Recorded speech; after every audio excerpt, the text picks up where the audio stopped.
నటుడు శివాజీ చేసిన వ్యాఖ్యలు పెద్ద ఎత్తున తీవ్ర చర్చగా మారాయి. ముఖ్యంగా ఇటు సోషల్ మీడియాలో రెండు వర్గాలుగా విడిపోయి మరి దీని గురించి చర్చ జరుగుతుంది. సో మాట్లాడదాం ఇదే అంశం పైన మనతో మాట్లాడడానికి బొజ్జ సంధ్యా రెడ్డి గారు ఉన్నారు. అక్క, చూసే ఉంటారు శివాజీ గారి వ్యాఖ్యలు, అవి దాదాపుగా పెద్ద ఎత్తున చర్చ జరుగుతుంది దాని గురించి. దానికి సంబంధించి శివాజీ గారికి వ్యతిరేకంగా ఇప్పటికే ఇటు నాగబాబు గారు మరియు ప్రకాష్ రాజ్ గారు కూడా కొన్ని వ్యాఖ్యలు చేస్తారు. ఏం చెప్తారు? నాగబాబు గారు ఓ వీడియో రిలీజ్ చేసిండయ్యా ఒక ఎమ్మెల్సీగా. ఒక్క నిమిషం ఇది చూడు బాబు. ఏమయ్యా నాగబాబు, నీకేమన్నా మెడ మీద తలకాయిందా? స్వేచ్ఛ అంటే బట్టలు సగం సగం బట్టలు వేసుకొని బజార్లో తిరగమంటావు. ఏమయ్యా పవన్ కళ్యాణ్ అన్న, నమస్తేనే అన్న. నాగబాబు అన్నకు, మెగాస్టార్ చిరంజీవి అన్నకు, మీకు అందరికీ నమస్కారం. ఇలా నాగబాబు గారు ఒక ఎమ్మెల్సీ అభ్యర్థిగా మహిళలను కించపరిచే విధంగా మాట్లాడిరా నేనంట. స్వేచ్ఛ అని మీరు చెప్తురానా? ఎట్లా స్వేచ్ఛనా? సగం సగం బట్టలు వేసుకొని రోడ్ల మీద తిరిగితే స్వేచ్ఛనానా? స్వేచ్ఛ అంటే దాన్ని అన్నరానా? ఒక మగవాడితో సమానంగా ఆడది ఎదిగినప్పుడు స్వేచ్ఛ. తన కాళ్ళ మీద తను నిలబడడం స్వేచ్ఛ. తన ఇష్టం ఉన్న తిండి తినడం స్వేచ్ఛ. తన ఇష్టం ఉన్నట్టు బతకడం స్వేచ్ఛ. కానీ ఇష్టం ఉన్నట్టు బట్టలు వేసుకొని సగం సగం బట్టలు వేసుకొని రోడ్ల మీదకి వచ్చి మొగపోరను తెచ్చగొడితే అది స్వేచ్ఛ అనరానా? ఇది గుర్తుపెట్టుకో నాగబాబనా. నువ్వు వయసులో చాలా పెద్దోడివి. నేను ఒక ఫౌండేషన్ చైర్మన్గా చెప్తున్నాను, మీరు మాట్లాడింది చాలా తప్పు. ఒక పెద్దన్నగా, ఒక తండ్రిగా ఆడపిల్లలకి అట్లా చెప్పకూడదు. సగం సగం వేసుకొని చూయించండి అని. ఇంకొక విషయం చెప్తున్నా, పవన్ కళ్యాణ్ అన్న, మీరంటే నాకు చాలా ఇష్టం, మీరంటే నాకు గౌరవం, మీరంటే నాకు ఎంతో అపారమైన నమ్మకం కూడా ఉంది. ఎందుకంటే సనాతన ధర్మం గురించి చెప్పిరానా మీరు? సనాతన ధర్మం అంటే ఏంటి నాగబాబా అన్నకు చెప్పండి. సనాతన ధర్మం అంటే సగం సగం బట్టలు వేసుకోవడం సనాతన ధర్మమా? శివాజీ గారు ఏమన్నారనా? ఒక ఆడపిల్ల ఇది చూపిస్తా. పవన్ కళ్యాణ్ అన్న జర రావే, పవన్ కళ్యాణ్ అన్న గిది చూడవే అన్న. గీ పిల్ల, గీ హీరోయిన్ ఒక ఆడబిడ్డ ఇగో గిట్లా డ్రెస్సులు వేసుకొని ఓపెనింగ్కి పోయింది. ఇక బట్టలు చూడానా? మొత్తం ఈ బట్టలు ఇట్లా మొత్తం పోతే అట్లా ఉండొద్దమ్మా. ఆడపిల్లలు మంచి బట్టలు వేసుకోమన్నాడు. మంచి బట్టలు వేసుకోమంటే శివాజీ చెప్పు తీసుకొని కొడతారనా? పవన్ కళ్యాణ్ అనా? మరి మన వదిన ఇటలీ మన బట్టలు ఎందుకు, మన సాంప్రదాయాలు ఎందుకు గౌరవిస్తుందనా? మంచిగా పట్టుచీర కట్టుకుంటుంది, బొట్టు పెట్టుకుంటుంది, గుడికి పోతుంది, భర్త అడుజోడలో నడుస్తుంది. ఇది సనాతన ధర్మం. సగం సగం బట్టలు వేసుకొని తిరగమన్నది సనాతన ధర్మం ఎట్లయితుంది? దానికి సమాధానం జనసేన అధ్యక్షుడు చెప్పాలి. పవన్ కళ్యాణ్ అన్న ఫ్యాన్స్ కూడా నేను చెప్తున్నాను, తమ్ముళ్ళు ఇంకొకసారి ఇలాంటి మాటలు మాట్లాడకుండా చూసుకోవాల్సిన బాధ్యత మీదే తమ్ముళ్ళు. ఒక్కటే చెప్తున్నా, ఒక ఆవేదన. ఎందుకంటే ఇప్పటికే మన నాగబాబన్న బిడ్డ నిహారిక పబ్బులలో తిరిగి, పబ్బులకు పోమ్మా నేను వద్దంటలేను, మా ఇష్టం అంటారు. మళ్ళీ మహిళా సంఘాలలో అందరం కొంతమంది మేము స్వేచ్ఛగా తిరగొద్దా అంటారు. తిరగాలమ్మా. ఓ ఆడపిల్ల 10, 9, 10 గంటల వరకు తిరిగి రావాలి.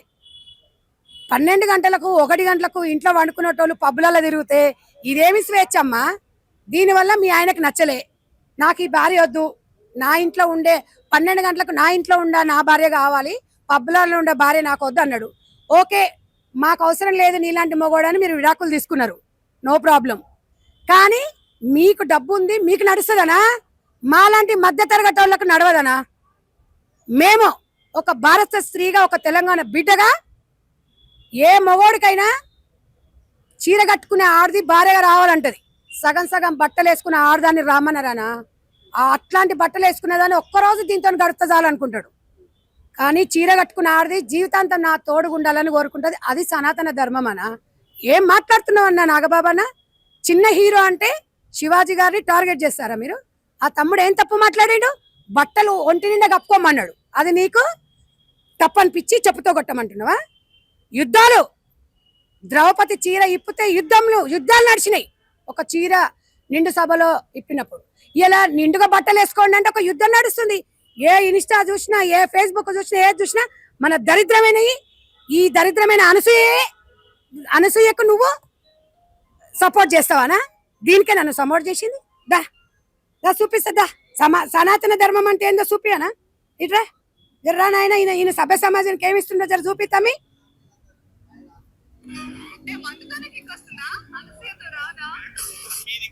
అంటే ఏందది మందుతోనే కిక్ వస్తుందా అనసీత రాదా అంటే దీనికి ఏమైనా సిగ్గుశరం ఉందా దీనికి మేఘబాబు అన్న నువ్వు సపోర్ట్ చేసింది అంటే అనసూయనేమో బట్టలు సగం సగం వేసుకొని నా మొగడికి నేను ఒక్కదాని భార్యను మిగతా వాళ్ళందరూ అన్నలు అంట అంత సినిమా లేదమ్మా ఎవ్వడు అనుకోడు అట్లా సగం సగం బట్టలు ఇచ్చి ఆడిది మరదలే అనుకుంటారు ప్రకాష్ రాజ్ గురించి కూడా మాట్లాడతా ఎందుకంటే మగవాళ్ళని రెచ్చగొట్టిన ఆడది ఇది వాళ్ళు ఏదైనా చేస్తే వాడు ఇట్లా అన్నాడు అంటది ఈమె రెచ్చగొడుతుందట బయట పోయాట వీళ్ళంతా అన్నదమ్ముళ్ళు అంటే ఈమె అనుకుంటే కదా వాళ్ళు అనుకోవద్దు మగవాడికి హార్మోన్ ఇన్బ్యాలెన్స్ వల్ల శారీరక భాగాలు కనిపించినప్పుడు వాడికి ఏదైనా జరగవచ్చు దానికి బాధ్యులు ఎవరు నువ్వు ఇచ్చిన ఈ అవకాశం చిన్నపిల్లల మీద ఆఘాత్యాలు జరుగుతున్నాయి కదా వాళ్ళలో ఏం చూసారండి ఎందుకు రేపులు జరుగుతున్నాయంటే నీలాంటి వాళ్ళ వల్లనే నీలాంటి వాడిని చూయించుకొని నువ్వు అన్నా చూడు అనసూయని చూస్తే కిక్ రాదంటే నిన్ను చూసి వాడు తలుచుకొని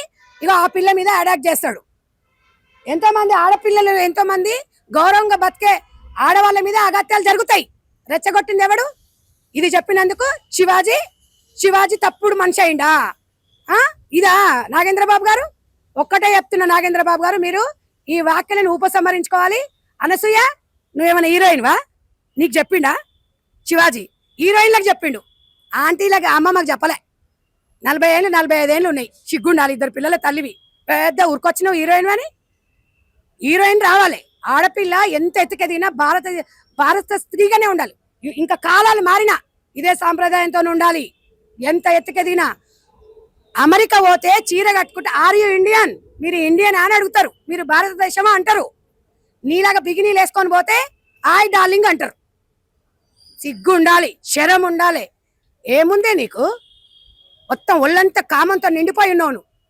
ఎంతమంది మీద కేసులు పెడతావే నువ్వు ఇలా 99% తెలంగాణ ఆంధ్ర రాష్ట్రంలో నిన్ను టూ అంటారు అందరి మీద పెట్టి కేసు ఫస్ట్ ప్రకాష్ రాజ్ మీకు కూడా చెప్తున్నా ఫామ్ హౌస్లో మంచిగానే ఉన్నావు మీ వ్యక్తిగతం అనుకోండి మీ భార్య రెండో భార్యతో మీరు హ్యాపీగా ఉన్నారు ఈ రెండో భార్యతో మీరు హ్యాపీగా ఉన్నారు కదా మరి మీ రెండో భార్యను బ్రాలు చెడ్డీలు వేసుకొని ఇగో గిట్లా తమ్మే ప్రకాష్ రాజ్ భార్యకు చెప్తున్నా ఆయన ఏమన్నాడంటే ఓ తమ్ముడు ఇట్లా ఇది కూడా చూపి లెజెండ్ టీవీ ఇది 10 మందికి చూపించాలి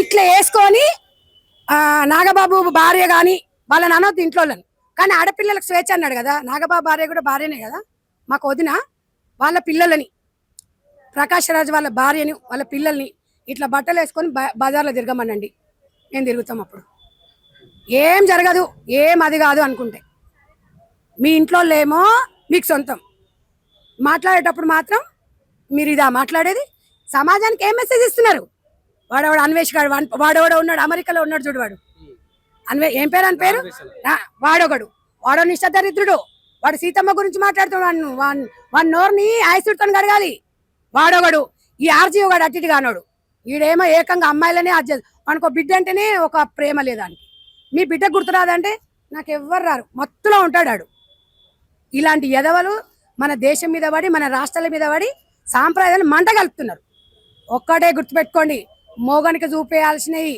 పబ్లిక్లో చూపిస్తే గిట్లనే జరుగుతాయి గిట్లనే అంటారు మోగనికి చూపియండి అన్నదమ్ముల్లాగా ఉండేయండి అన్నదమ్ముల బంధాలు లేరు ఇంకోటి అది చిన్మయట అది హీరోయిన్ దాని మొగడు గర్ల్ ఫ్రెండ్ సినిమా తీసిండు గర్ల్ ఫ్రెండ్ సినిమాలో ఏముంది చున్ని లేకుండా నటించాలంట చున్ని లేకుండా నటించాలంటే సమాజానికి ఆడ ఏమిస్తున్నాడు మెసేజ్ అంటే ఇప్పుడు మన ఇంట్లో పెద్ద పెద్ద వాళ్ళం ఉంటాం తల్లి ఉంటారు తండ్రి ఉంటాడు పెద్ద పెద్ద అన్నలు ఉంటారు చిన్నపిల్లలు 14-13 ఏళ్ళు వస్తే చున్ని కప్పుకోమని ఎందుకు చెప్తారు తల్లి వాళ్ళ తండ్రే కదా వాళ్ళ కొడుకే కదా వాళ్ళ ముందర ఇప్పుకోమని తిరగమని తల్లి ఎందుకు చెప్పదు దాచి పెట్టుకోమంటది మన మొగడైనా మనదైనా దాచి పెట్టుకోవాలి మన భార్య భర్తలం అని చెప్పేసి బజార్లో కాపురం చేస్తే ఎవరు చూడడానికి సిద్ధంగా ఉండరమ్మా కాబట్టి ఆమె కూడా చెప్తున్నా ఇక సంఘాలలో వస్తారు ఇక మొగోడి లాస్ట్ ఒకటే చెప్తున్నా తమ్మి మహిళా కమిషనర్ చైర్మన్ శారదక మీరు శివాజీ గారిని పిలిచిర్రు వివరణ కోరిండ్రు క్షమాపణ చెప్పిండు. మీరు ఎట్లా సుమోటగా తీసుకున్నారో భర్తను చంపిన ఆడవాళ్ళ మీద కూడా మీరు తీసుకోవాలి. భర్తను చంపినప్పుడు మరి అది మహిళా కమిషనర్ ఓన్లీ మహిళలకేనా, మగవాళ్ళకు ఉండొద్దా? ఇంకొకటి మగవాళ్ళని రెచ్చగొట్టే ఆడముండలను కూడా తీసుకోవాలి. మీరేమన్నానండి, నేను అందరిని అంటలేను. మగవాళ్ళని రెచ్చగొట్టే విధంగా డ్రెస్సింగ్లో కానివ్వండి, ఇన్స్టాగ్రామ్లలో దరిద్రమైన పోస్టింగ్, దరిద్రంగా అర్ధనగ్నంగా ఇలాంటి చెత్త మొహాలని డెఫినెట్గా వీళ్ళ మీద చర్యలు తీసుకోవాలి. సనాతన ధర్మాన్ని కాపాడుకోవాలి. ప్రతి ఒక్కరి మీద బాధ్యత ఉంది. నేను ఒక మహిళా మదర్ ఫౌండేషన్ చైర్మన్గా 3 లక్షల మంది మహిళలకి 22 సంవత్సరాల ఉచితంగా మహిళలకు ట్రైనింగ్ ఇచ్చి ఒక మహిళా జేఏసీ ఏర్పాటు చేసి ఇవన్నీ నేను చేస్తున్న కార్యక్రమాల తరపున మాట్లాడుతున్నాను. మహిళా కమిషనర్ గారు, పురుషులకు కూడా మీరు సమానంగా ఉండాలి. మీరు నాగబాబు గారిని అనసూయను ప్రకాష్ రాజును వివరణ కోరాలి. తప్పకుండా ఫేస్బుక్లలో అన్పార్లమెంట్ లాంగ్వేజ్ మెసేజ్లు పెట్టిన వాళ్ళ మీద కూడా చర్యలు తీసుకోవాలని చెప్పేసి శారదక్క గారికి తెలియజేస్తున్నాను.